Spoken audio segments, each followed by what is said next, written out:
Coach Albert na magsasabi sa'yo, o ilan ba yung na-endorse mo per day? Tama or tama? Tama. Responsibilidad mo yon. Now, we are now entering we are still in the first quarter of the year. Tama or tama? Tama. Right? Lagi ko itong sinasabi, first 3 months, isa yan sa pinaka-importante kung gusto mo na makuha mo ang pangarap mo this year. Alright? Sa tingin nyo, sino sa inyo yung nakaarangkada this month? Yes. Ayan. Yes. Yung feeling mo na parang sinagat ko na ako, binigay ko na yung best ko. Yes. Alam na alam ko, magbubunga ako this year. Alam ko, papaldo ako, first quarter pa lang. Tama? Yes. O sino, parang ang pagkuha ng pangarap natin, parang laro lang yan eh. Sino kanina yung lamang ng first quarter? Lamang sa volleyball, taas ang kamay. Taas, lamang kayo sa score. Alright? Nagre-relax ba kayo? Kasi pag hindi kayo nagre-relax, sigurado na ipanalo niyo yung laro. Tama, tama. Yes. Well, sa mga nandito na feeling mo parang dihado ka sa first quarter mo, or sa first month, second month mo, always remember, there's always time for improvement. Yes. Tama, tama. Tama. Kaya kanina, experience namin, 20 yung lamang ng kabila, hindi kami nag-give up eh. Yes. Tama? Mas tinudo namin. Kasi ang totoong labanan, hindi naman sa first quarter lang eh. May second, third, may fourth. Tama? Yes.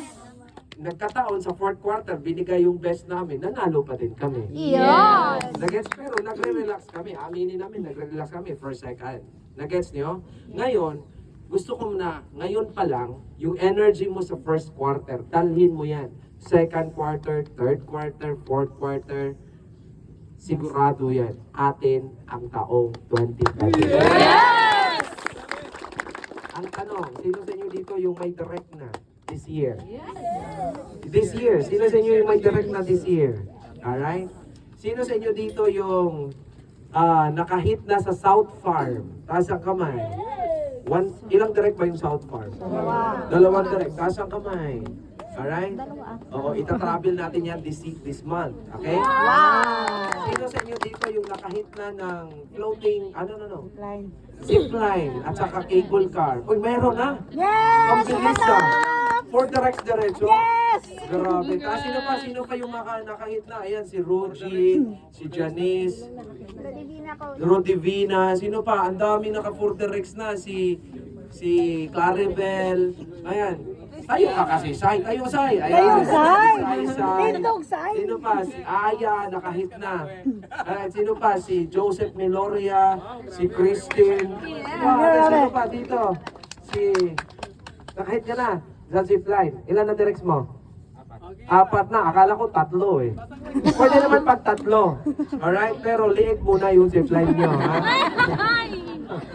Sino pa dito yung naka 4 directs na? Hindi pa tapos ang taon. Kiara. Sino pa? Ayan, si Reality. Okay, sino pa? Taas ang kamay. Ayan, sa likod, si Lidin. Dami. Yung iba din. Ayan, si Algani. Si Edsel. Okay, ang dami. Sigurado to, baka this month, tayong lahat yung magsisipline to. Ang saya kaya, kami yung taga-tulak. Tama? 1, 2, 3, go! Lipad! Ganyan, di ba? Tapos, takot ba kayo sa height? Nope. Alright, so, Hindi.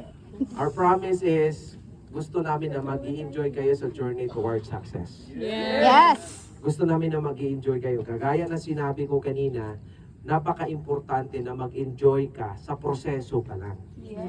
Kasi nga, ang pagiging happy is an attitude eh. Hindi yan nakabase sa pera. Baka sabihin nyo, siguro ang saya ko na pag marami na akong pera. No, hindi. Ang money, nagmamagnify lang yan sa totoong attitude mo.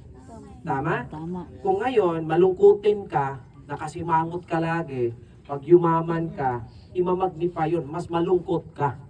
Okay. Nagets yung point ko? Kung ngayon pa lang, masayahin ka na, pag yumaman ka na, aba, para kang siyam yan, laging tawa ko. Yes!